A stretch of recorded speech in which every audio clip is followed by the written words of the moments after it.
Okay, now let's see this question. This question came in GATE 2013 for 2 marks. The question is, consider the following operation along with NQ and DQ operations on Qs. So on Q, standard operations are NQ and DQ, and they have given another operation which is called multi-DQ. And they have defined this multi-DQ operation like this. M is equal to K, and then there is a while loop. We'll come back to it later, but what they're asking is that what is the worst case time complexity of a sequence of n q operations. So each of these q operations can be either nq, dq or multi dq.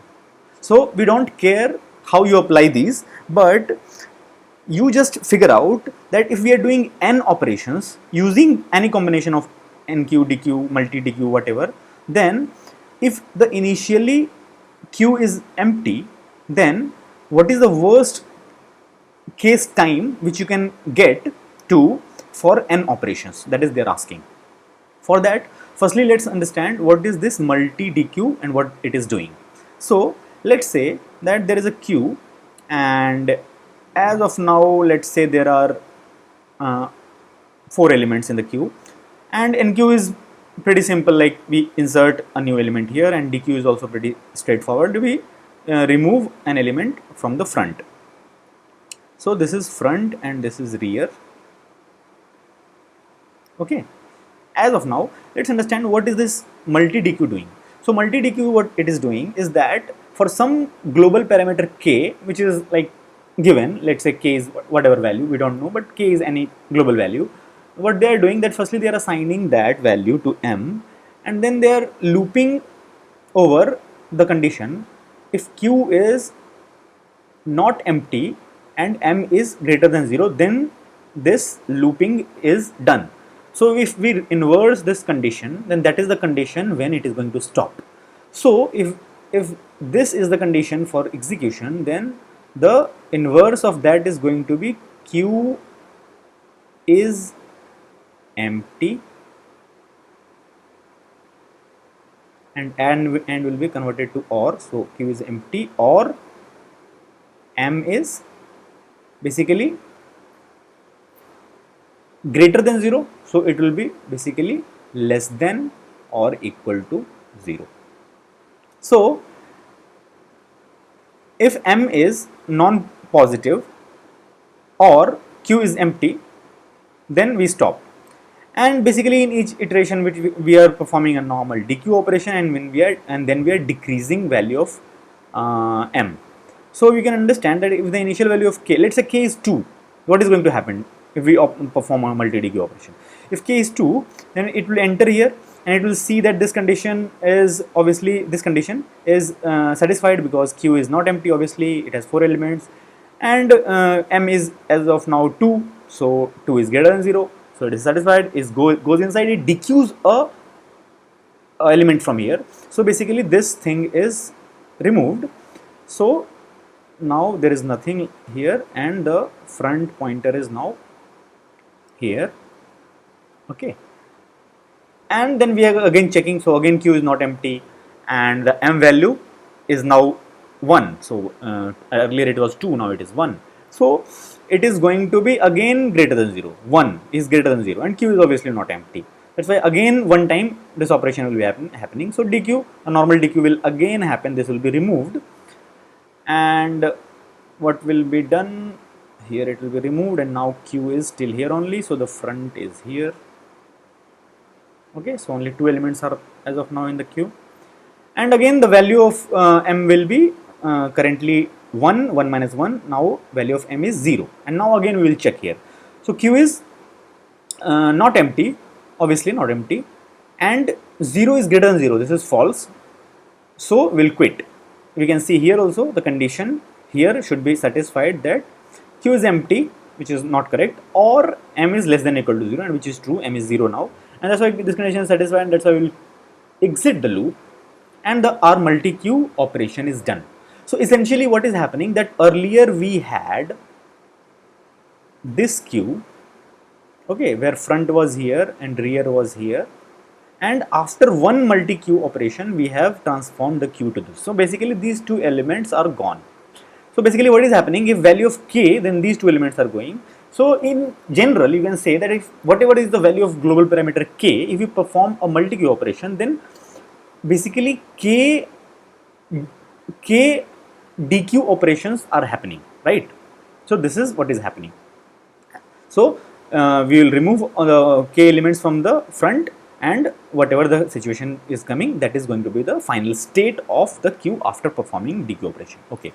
Now since that is done, let's come back to the question. So they are saying that if we are given only n operations, then how much maximum time, like worst case time complexity, how much worst time you can take for n operations. Let's try different ways. So let's say the first case is that, okay, we do just all NQ operation. So you don't need to use all the operations. I can use any one of the operation any number of times as long as their summation is n. So we are allowed to use only n operations.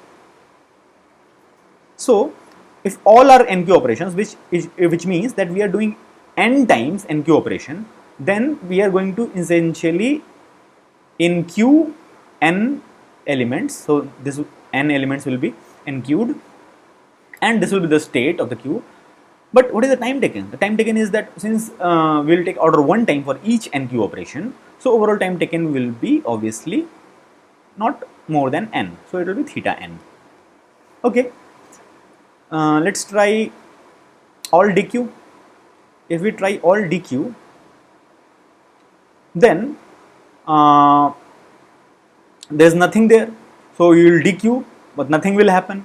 But still it will take order 1 time, because you have to perform the operation of dequeuing, the conditioning, the checking the condition that the queue is empty. That is also going to take. So essentially that is also going to take theta n time. You can also perform a combination of these two. So let's say your n by 2 NQ operations you are doing. So n by 2 NQ operations you have come till here, and then again you have performed n by 2 DQ operations. So again basically, or any combination you are doing, essentially you are not taking more than theta n time.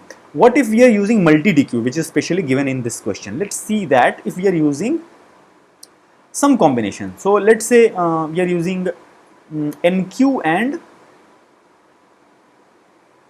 and let's say multi DQ.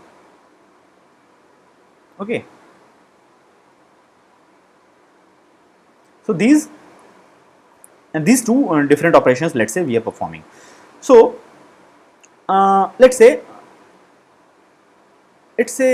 we are doing something like this, that we are inserting k elements, okay, and then basically we are doing k NQ operations. So these are all NQ operations, so that's why k elements are there, and then after that we perform one multi DQ operation, which will remove all the k, because value of k is given and we are doing k only NQ operations, so all the elements will be removed, obviously.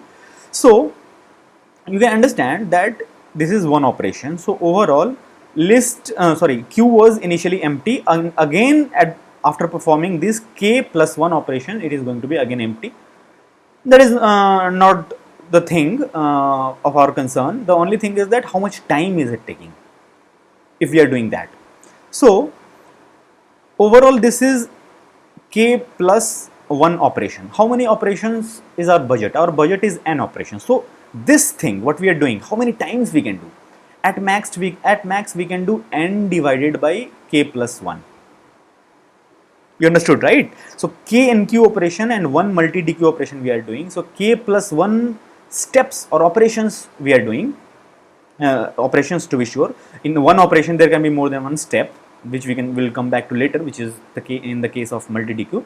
But k plus 1 operations are there, and overall our budget is n operations. So we can do this step again and again and again. How many times? N divided by k plus 1 time.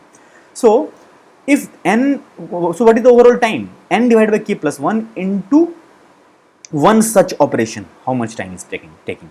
So one such operation, how much time it is taking? See, this k NQ operation, that is going to take order k time, or we can say theta k time, and this one DQ operation, it is going to take, see how many times this is executed. This is executed k times, as we discussed earlier. So this will take also order 1 time and this will take also order 1 time. So basically 1 time this and 2 and 1 time this, so basically and one step is this, so basically you can understand that it is going to take 2k time. So plus theta 2k, so essentially it is theta of 3k, which is theta of k. Okay, so basically you are multiplying this by theta of k. Okay, now we'll come back to it. So what is essentially happening is that overall this is going to be something like n k divided by k plus 1, and since this is also theta k and this is also theta k, overall it is going to be theta n. So no matter what we do, see again, because of the nature of the multi-q implementation, we are not taking more than theta n time in any case. In any case, whatever we do, we are not taking more than theta n time. Okay, so our answer is basically theta n, which is A.